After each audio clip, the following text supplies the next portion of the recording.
দুনিয়াতে যত অদ্ভুত অদ্ভুত প্রশ্ন সব আপনি মুসা আলাইহিস সালামের মাথা থেকে পাবেন। বিভিন্ন বিষয়ে আল্লাহরে প্রশ্ন করতেন। সাইয়েদনা মুসা আলাইহিস সালাম আল্লাহরে বললেন, আল্লাহ আপনি আমার এমন একটা জিকির শিখাইয়া দেন যে জিকিরটার শব্দ আপনি আর আমি ছাড়া কেউ জানবে না।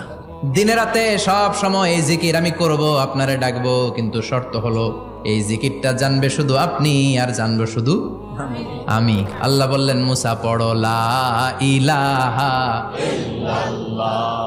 মুসা আলাইহিস সালাম কয়, মাবুদ এটা তো জাতীয় জিকির, সবাই জানে। আমি তো চাইছি এক্সেলেন্ট একটা জিকির, কারো কাছে নাই, শুধু আমি জানবো আর আমি পড়বো।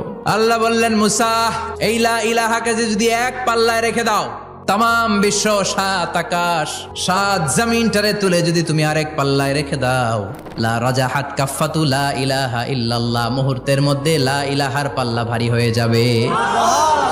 ও মুসা, তুমি যতই এক্সক্লুসিভ জিকির চাও, লা ইলাহার চেয়ে দামি জিকির আমার কাছে নাই।